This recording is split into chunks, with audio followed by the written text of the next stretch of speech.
Estimada Grace, ¿cómo ve usted desde su punto de vista el panorama electoral, aún sabiendo que todavía hay cosas no definidas, ¿no? Yo he dicho que el candidato Correa todavía es un holograma, que Otto Sonnenholzer a lo mejor es candidato, que Lasso es candidato, que todavía no está definido el Partido Social Cristiano, pero al parecer se va solo con uno de sus 5 precandidatos. Y por el otro lado está la Conalle dividida, díganme lo que me digan, que podría ser una opción, está el candidato que ponga Correa, por supuesto, y está la izquierda pura, químicamente pura que le llaman.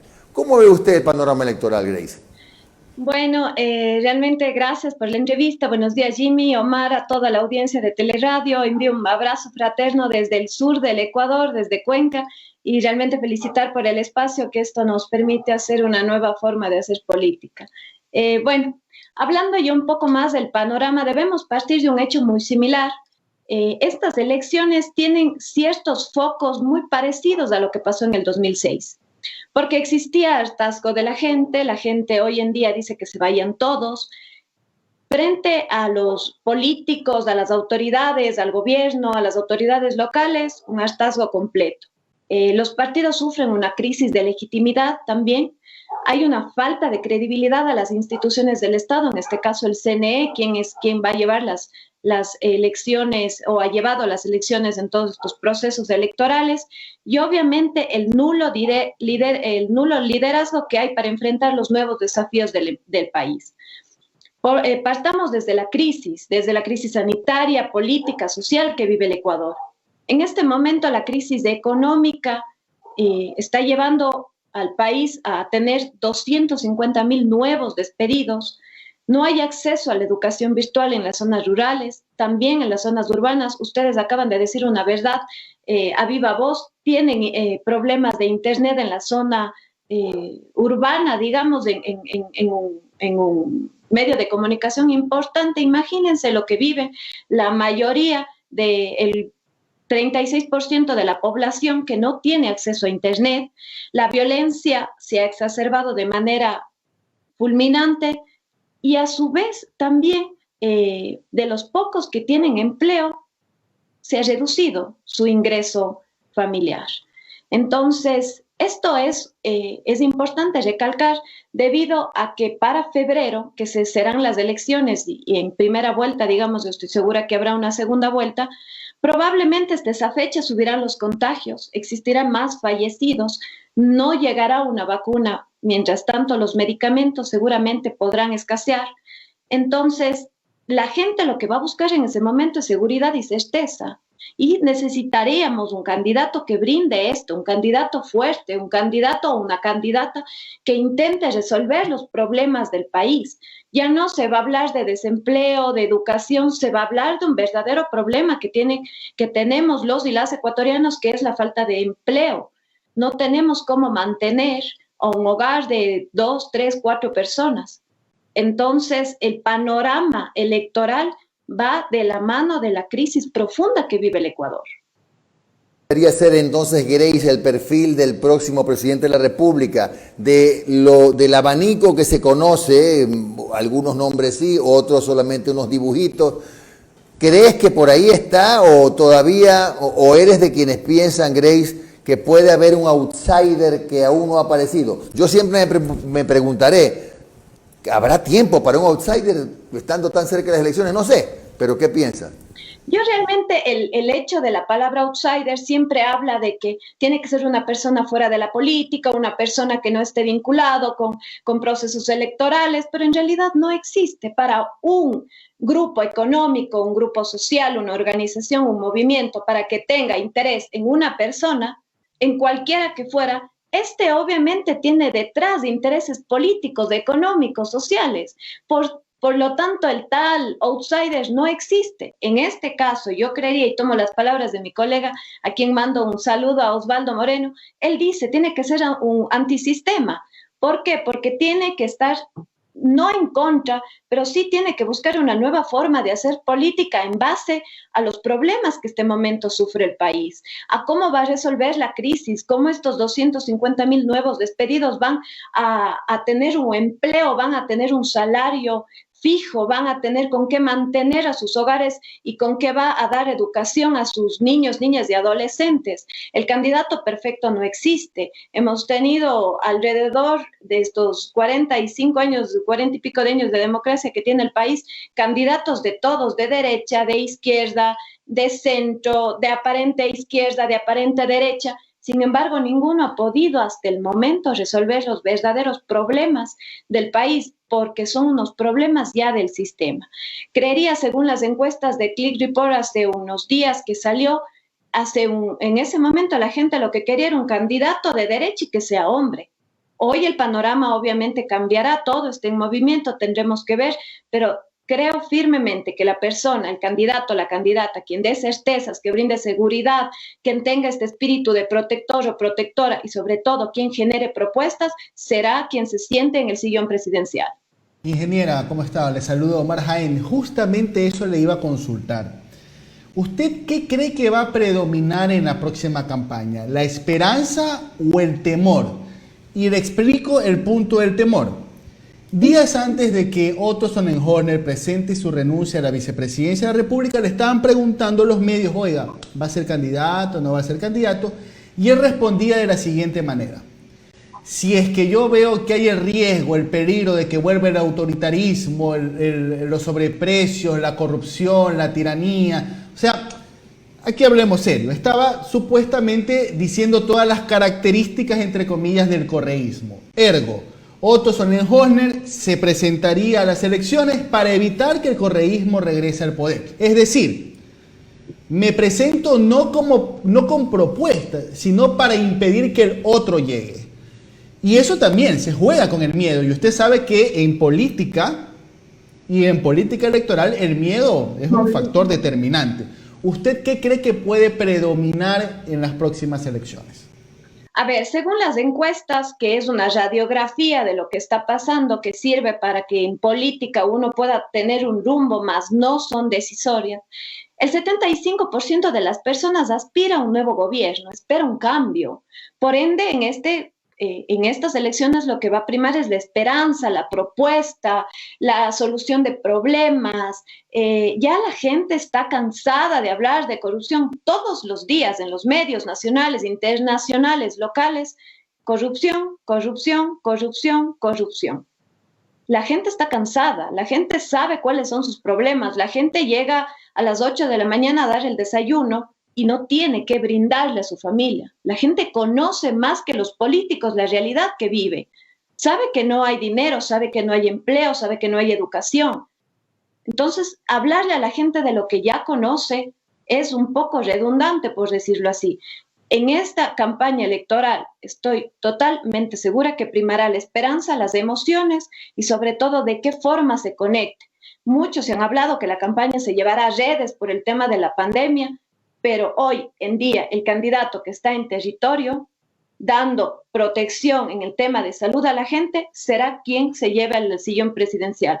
Puede ser en primera vuelta, lo cual tengo mis dudas, pero sin duda en segunda vuelta será una guerra a matar y será una mezcla de emociones. Sin embargo, estoy consciente de que el miedo moviliza, pero la gente este rato lo que más aspira es cambiar, tener un nuevo rumbo del país que quedarse estático y quedarse con miedo.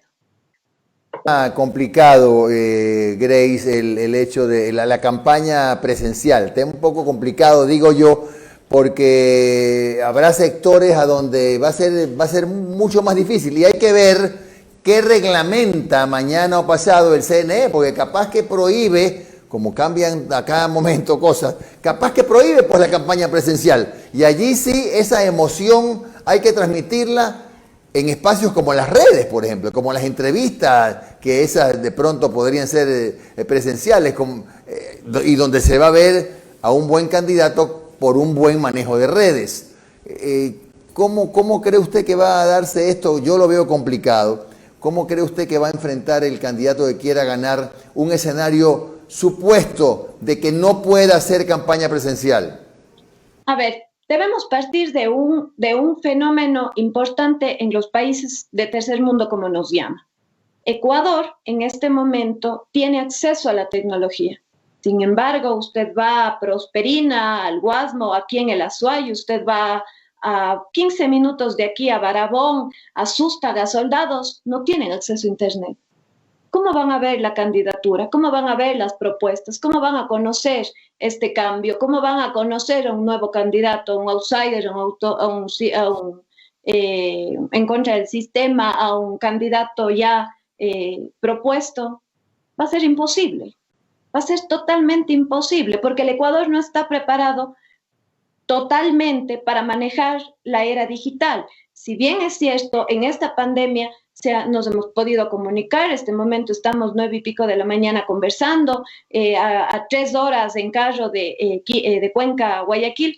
Sin embargo, la gente que está en el campo no va a poder estar en un medio tecnológico porque no tiene acceso, lamentablemente. Entonces, para ellos va a ser muy difícil tratar de votar. Sin embargo, hemos visto candidatos ya sus propuestas de campaña, hemos visto a un vicepresidente, no sé si decirlo haciendo campaña electoral, pero que se ha visto con una imagen, trabajando en los sectores, que se ha recorrido prácticamente el país en su calidad de vicepresidente. Te hablo aquí en el Azuay. Tenemos unas autoridades, tenemos a un Yacu Pérez que está saliendo a las comunidades, a las parroquias a hacer política. Tenemos a un alcalde que tiene un banco de alimentos que no sabemos si estará llegando a las zonas más extensas. Sin embargo, se está viendo un papel en territorio, porque la gente lo que quiere es ver a su candidato. Porque si la gente tiene un miedo de contagiarse, también espera que su autoridad no le tenga miedo a la enfermedad, sino le tenga miedo a que el pueblo deje de comer. Y creo que esas emociones, esa esperanza, ese sentimiento, esa conexión va a ser muy importante en estas elecciones. Última consulta de mi parte. Hay muchos sectores que consideran que con el voto duro del correísmo ya está en segunda vuelta. ¿Usted cree que es así? A ver, los correístas, de los pocos partidos que tienen un voto duro con un 20%. Es decir, que independientemente del candidato, esa base va a votar por ese partido. Para entrar a una votación cualquiera, contamos de que se debe iniciar con un 10% y es maravilloso, porque de ahí se puede construir propuestas, estrategias, mensajes para llegar a los indecisos. Yo considero, esta es una opinión muy mía, como se dice, pero que no soy abogada, no sé cómo será el tema de la elección virtual, de lo que ustedes estaban hablando, de la inscripción virtual, perdón, pero yo considero que cualquier persona que, en este caso, los correístas pongan de candidato, pasará a la segunda vuelta. Tenemos un 20% que es su base dura y votará obviamente por el partido. De hecho, pues colijo que usted observa difícil identificar al personaje del centro hacia la derecha que pase con el candidato correísta, porque estaría a lo mejor el voto un poco difuminado, ¿no? Entre la opción de Sonnenholzner, entre la opción siempre se cuenta del candidato del Partido Social Cristiano y del señor Lasso. Sí, a ver, yo tengo más o menos una propuesta. Obviamente todo está en movimiento, el análisis, este análisis de si la elección sería mañana. A ver, más o menos pongo una duda y pongo sobre el debate. Yo creo que la gran duda que los correístas tienen en este momento es si optar por plantear un candidato propio del correísmo, en este caso yo pusiera Pierina Correa por el apellido, a un Yalc o a una Marcela Guiñaga que es digamos, propio de la base del partido desde sus cofundadores de este partido político, o expandirse con otro candidato. En este caso como Carrascal, como, no sé, tal vez otro candidato que pueda abarcar o que pueda llegar a los indecisos, pero esto puede causar duda en su voto duro, puede causar duda en su base. Entonces, creo que ese es el dilema de los correístas. Considero que vuelvo y repito, cualquier persona que Correa ponga a liderar la lista de candidatos, de asambleístas o en este caso de presidente, pueda llegar a segunda vuelta. Por el lado del centro a la derecha, decíamos ya para concluir, Grace, ¿cómo ve usted la división, la atomización a lo mejor de la intención de voto? La derecha para mí está dividida, obviamente. Tenemos entre Lasso y el Partido Social Cristiano. Otto, según lo que yo puedo ver, es el candidato o será el candidato de lo social cristiano que vendrá arrastrando un gobierno que ha tenido acuerdos con el FMI, que ha tenido acuerdos en el tema de la ley humanitaria, que ha tenido las medidas económicas. Esto claramente le hace ser un gobierno de derecha. Estas condiciones le hacen que el actual sea un gobierno de derecha. Entonces, Otto da la imagen de joven, de que le dice a la gente lo que quiere escuchar, que es un candidato que de cierta manera marcó una agenda en esta crisis sanitaria. Por un lado tenemos esto, yo considero que irá con el Partido Social Cristiano. Creo que esta imagen de un partido joven le da mucha vitalidad nuevamente al Partido Social Cristiano con Nebot fuera de la papeleta. Sin embargo, en el tema de Nebot, su lema de campaña era volver al país como Guayaquil. Sin Nebot en la papeleta no tiene sentido para mí. Considero que tiene su voto duro, considero que tiene su base social que en Guayaquil lo anhelan, pero no sé si ese apoyo será para los 5 precandidatos que acaba de lanzar. Considero que es una estrategia para conocer o saber que hay de dónde elegir, pero claramente la alianza o el candidato será de fuera. Muchas gracias, ingeniera Grace Jiménez, politóloga cuencana. Ha sido un gusto, Grace, haber dialogado con usted. Muchas gracias. Igual, Jimmy Omar, si me permiten unos minutitos más, quiero verle a usted y a Omar en la conferencia, el ciclo de conferencias que tenemos de comunicación política, con el aval de la Universidad Internacional del Ecuador. Es una actividad totalmente gratuita, una semana que hemos organizado con conferencistas y consultores de alta gama como Wendy Reyes, Antonio Sola, Osvaldo Moreno, Jacobo García, y de Panamá una gran amiga, Ana Rosas, que vienen a hablarnos de cómo serán estos nuevos desafíos y estos viejos formatos de la comunicación rumbo a las elecciones 2021. Así que espero verles los dos y un saludo desde Cuenca, Ecuador. Gracias, ingeniera Grace Jiménez, politóloga. Interesante punto de vista, me pareció muy interesante.